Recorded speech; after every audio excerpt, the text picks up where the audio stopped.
आपके लिए नमस्कार। नमस्कार। बहुत बहुत बड़ा हम लोग यहाँ आए हुए हैं बोडो भाषा की ट्रांसलेशन के लिए। जी, आपका परिचय थोड़ा सा आइडेंटिफिकेशन। मेरा नाम सतीश कुमार, मैं नेशनल बुक ट्रस्ट इंडिया में सहायक पद पर काम करता हूँ। हाँ। और मुझे यहाँ पे ऑफिस की तरफ से असमिया संपादक दीप सिगी के साथ भेजा गया है बढ़िया। बोडो लैंग्वेज ट्रांसलेशन वर्कशॉप के लिए। यहाँ 5 दिन का वर्कशॉप था मानस नेशनल पार्क में।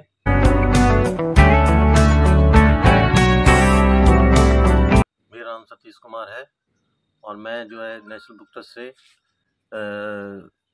बोडो लैंग्वेज ट्रांसलेशन करने के लिए मेरी ड्यूटी लगाई गई है और मैं अकाउंट सेक्शन में काम करता हूँ।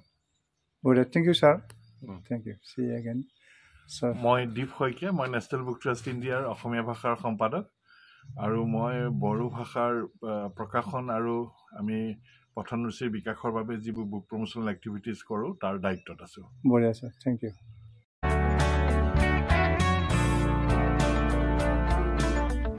क्वेश्चन करूँगा जी, अब आप तो असम में बहुत बार आए हाँ जी। होंगे, लेकिन अब जो बोडो ट्रांसलेशन वर्क के लिए आप आए हैं, हाँ, आपका कैसे लगा? मेरे को ऑलमोस्ट जो है मैं लगभग 11 साल से आ रहा हूँ। 2013 में पहले आया था नज़रिया बुक फेयर में।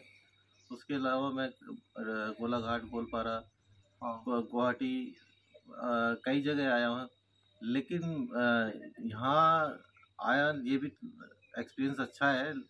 और मानस का जो ये पूरा नेशनल पार्क जो है बहुत अच्छा एनवायरमेंटल है। यहाँ पे बिल्कुल नीट एंड क्लीन, नो कोई शोर नहीं, कोई शराबा नहीं, कोई बिल्कुल अलग है पर्यावरण के हिसाब से। और यहाँ जो है वैसे सारे बिल्कुल खुला माहौल है, तो कोई दिक्कत नहीं है रहने में।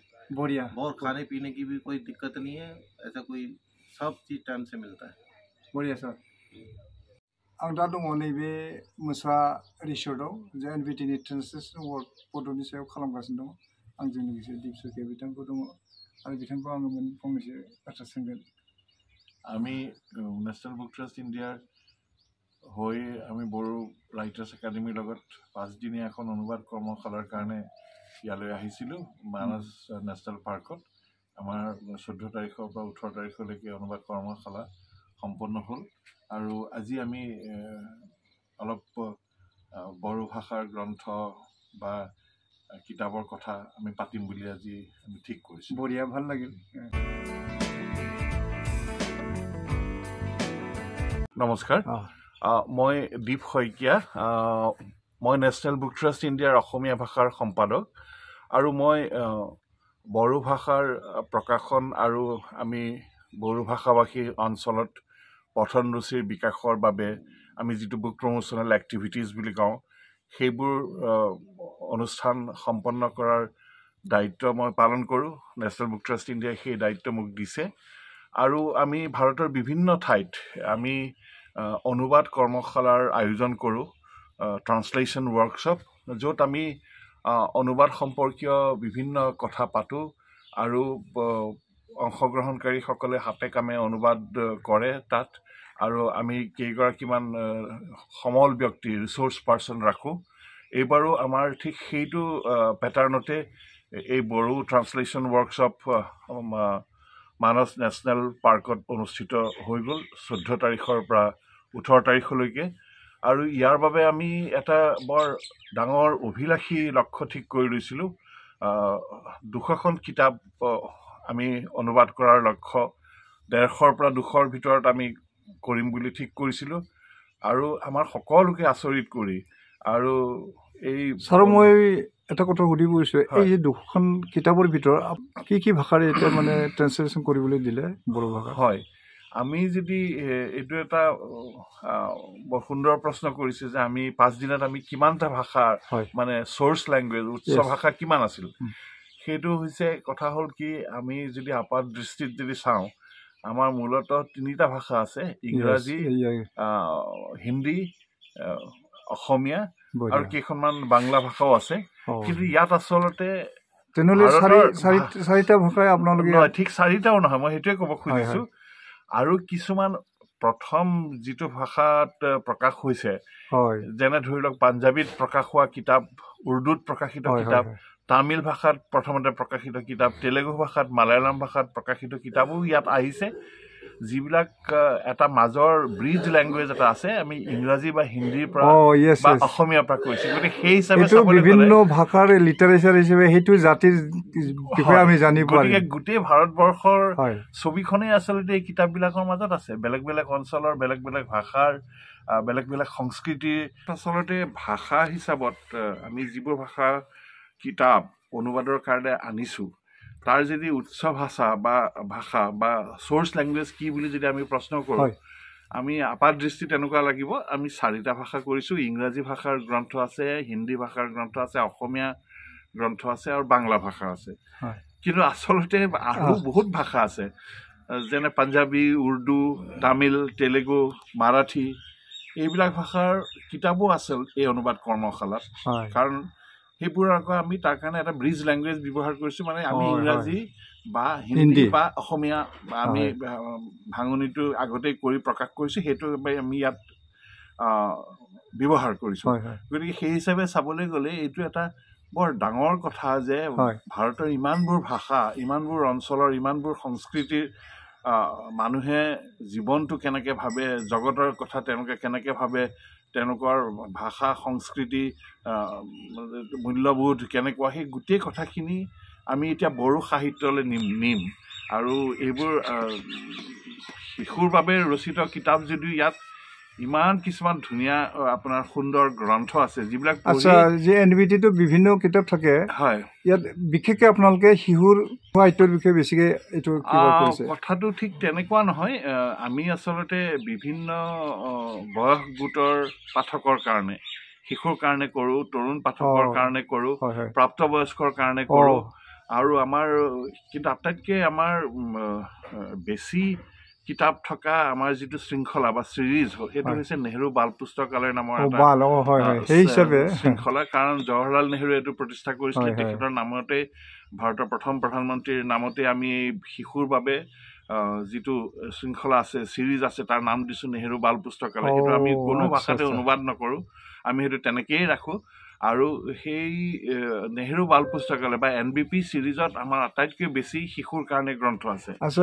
আমি বহুত সুধিব গৈছোঁ, এই বাল পুস্তকালয়, নেহৰু বাল পুস্তকালয় হিচাপে এইটো চিলড্ৰেনৰ বিশেষ প্ৰাধান্যতা থাকে, ইয়াৰ বাহিৰে বেলেগ ছাবজেক্ট তেনেকুৱা আছে?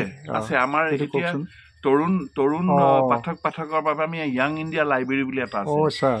আমাৰ বাকী দেশখনৰ কথা, দেশখনৰ মানুহৰ কথা আমাৰ এটা চিৰিজ আছে, ইণ্ডিয়া লেণ্ড এণ্ড পিপল, যিটো আমি অসমীয়া ভাষাত ভাৰত, দেশখন আৰু মানুহ বুলি কওঁ। আমাৰ পপুলাৰ চায়েন্স বুলি এটা চিৰিজ আছে, সেইটো হৈছে আমি যাক জনপ্ৰিয় বিজ্ঞান বুলি ক'ব পাৰোঁ। জনপ্ৰিয় বিজ্ঞানত ইতিমধ্যে আমাৰ বড়ো ভাষাতো কিতাপ ওলাইছে। আৰু তেনেকৈ আমাৰ আৰু ইভিন ভাৰতীয় বিভিন্ন সাহিত্যৰ আদান প্ৰদান বুলি এটা শৃংখলা আছে, তাত আমি ইতিমধ্যে প্ৰকাশিত এখন ডাঙৰ উপন্যাস বা গল্প সংকলন আমি বিভিন্ন ভাৰতীয় ভাষাত প্ৰকাশ কৰোঁ। আৰু ইভিন বিশ্ব সাহিত্যৰ কথাও আমি পাতোঁ। আমাৰ বিশ্ব সাহিত্য শৃংখলা বুলি এটা আছে, আমাৰ এটা ফকল'ৰ চিৰিজ আছে, যিটো আমি লোক সংস্কৃতি বুলি কওঁ। গতিকে এনেকুৱা আমাৰ বহুত ধৰণৰ আৰু আছে। আমাৰ পপুলাৰ ছ'চিয়েল চায়েন্স, জনপ্ৰিয় সমাজ বিজ্ঞান বুলি এটা চিৰিজ আছে।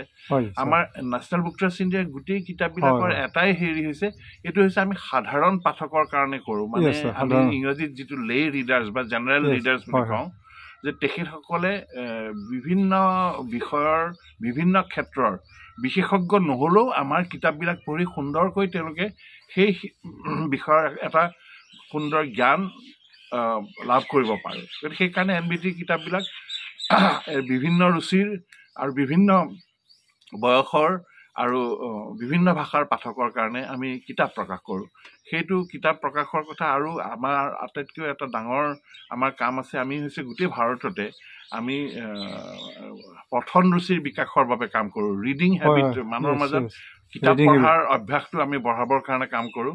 আৰু আমি ভাৰতীয় কিতাপবিলাক বিদেশত প্ৰকাশ কৰোঁ, মানে জনপ্ৰিয় কৰি তুলিবৰ কাৰণে।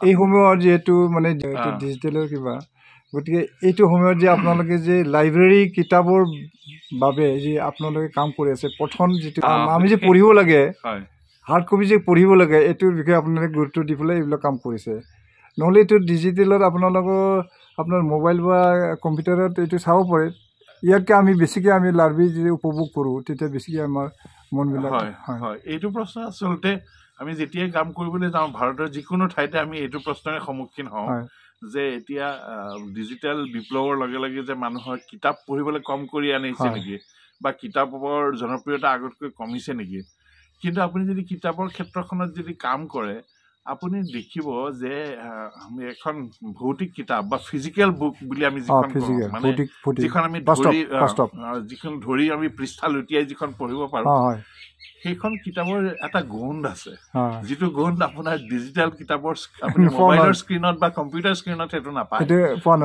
সেইটো নাপায় আৰু এতিয়াও আপুনি গোটেই পৃথিৱীতে দেখিব যে কিতাপ মানে এতিয়াও কিতাপৰ জনপ্ৰিয়তা কমা নাই আচলতে আৰু যদি আপুনি মই নিজেই দেখিছোঁ যে অসমৰ বিভিন্ন ঠাইত আমি যেতিয়া গ্ৰন্থমেলা কৰোঁ তেতিয়া এনেকুৱাও হয় যে মানুহে এটা বছৰ ধৰি জমা কৰি ৰখা এটকীয়া দুটকীয়া 5 টকীয়া নোট জেপত ভৰাই কিতাপ কিনিবলৈ অহা মানুহো আমি দেখিছোঁ গতিকে আমি দেখিছোঁ গুৱাহাটীত যে সেই বুক ফেয়াৰবিলাক হয় মোনা ভৰাই ভৰাই মানে মোনা ভৰাই ভৰাই তেওঁলোকে কিতাপ কিনে গতিকে সেই বস্তুটো আচলতে আৰু কথা হ'ল কি আমাৰ দায়িত্ব আছে যে ল'ৰা ছোৱালীক আমি কিতাপৰ কথা হেৰি ক'ব লাগিব আৰু এটা সময়ত আমি ল'ৰা ছোৱালীৰ মাজতো কাম কৰোঁতেও আমি দেখিছোঁ আমি কেতিয়াবা ষ্টৰি লিখি তেওঁলোকৰ পৰা ফিডবেক লওঁ যে সৰু ল'ৰা ছোৱালী এটাই এখন শিশু গ্ৰন্থ পঢ়ি কেনেকুৱা পালে আৰু কেতিয়াবা তেওঁলোকে ইমান ধুনীয়াকৈ কথিতভাৱে বা লিখিতভাৱে আমাক কথাবোৰ জনায়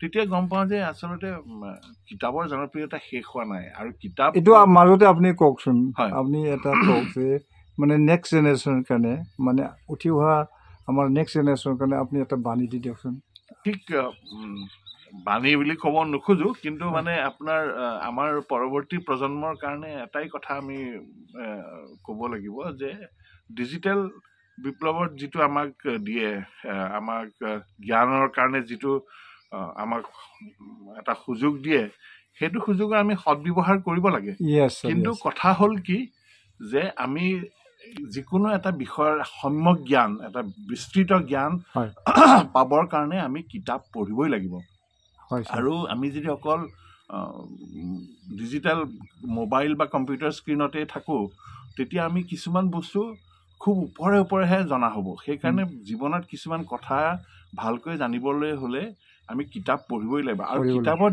কিতাপত যিটো আনন্দ দিয়ে আৰু এটা আটাইতকৈ ডাঙৰ কথা যে আমি কিতাপ অকল স্কুল পৰীক্ষাৰ বাবে স্কুল কলেজৰ পৰীক্ষাৰ বাবে আমি কিতাপ নহয় আমি কিতাপ আনন্দৰ বাবে পঢ়িব লাগে ৰিডিং ফৰ প্লেজাৰ আৰু জীৱনত ল'ৰা ছোৱালীয়ে যদি সেইটো পোৱা নাই তেওঁলোকে একোৱে পোৱা নাই আৰু অন্য কথা জ্ঞানৰ বাবেও আৰু জ্ঞানৰ কিতাপ পঢ়ি জ্ঞানৰ যিটো আনন্দ আছে সেইটো কিন্তু সেই অন্য ডিজিটেল কোনো মাধ্যমেই দিব নোৱাৰে গতিকে মই নতুন প্ৰজন্মৰ ল'ৰা ছোৱালীবিলাকক এইটোৱে কওঁ পাঠক পাঠিকাসকলে তেওঁলোকে কিতাপ পঢ়ক আনন্দৰ বাবে কিতাপ পঢ়ক দেখিব তেওঁলোকৰ জীৱনটো খুব সমৃদ্ধ হৈছে